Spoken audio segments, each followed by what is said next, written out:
Bulong-bulungan lang daw ang destabilization laban sa gobyerno ayon mismo kay AFP Chief General Romeo Bronner. Ibig sabihin, wala raw talagang kudeta laban kay Pangulong Bongbong Marcos. Para bigyan ng mukha ang balita, Mobile Journal, Kayla Makantan.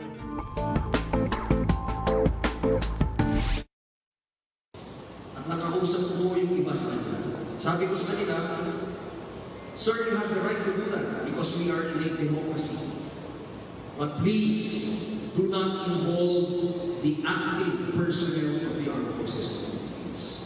Awa na tayo sa ating bansa.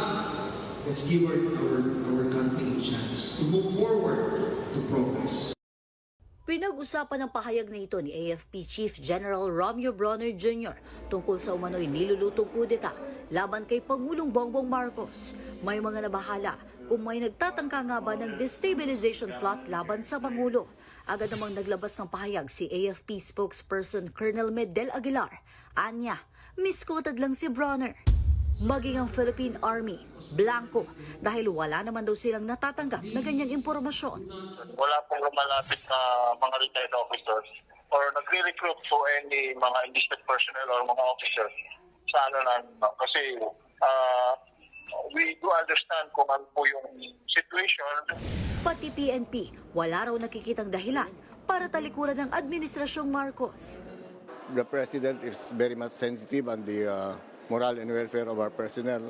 And also our secretary, palagi tayo nag-uusap, umiikot din ang secretary natin. And inaalam niya kung ano yung mga problema sa PNP. And we are happy. Wala naman tayong dahilan para mag-destabilization. Paglilinaw naman ni Bronner, ugong-ugong lang ang umano'y destabilization plot. May naririnig daw siyang destabilization efforts laban sa gobyerno. Pero iba raw yan, sa plot na planado at ready to execute na. Isang halimbawa raw kasi ng destabilization effort ay yung pag-imbita sa mga sundalo na sumama sa rally. Kaya nagpaalala lang naman daw ang AFP chief.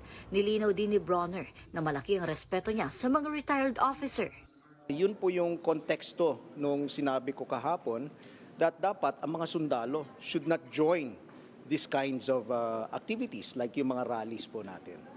So it was as simple as that. Wala po akong sinabi na merong destabilization plot. Mobile Journal, Kayla Makantan, hatid ang mukha ng balita.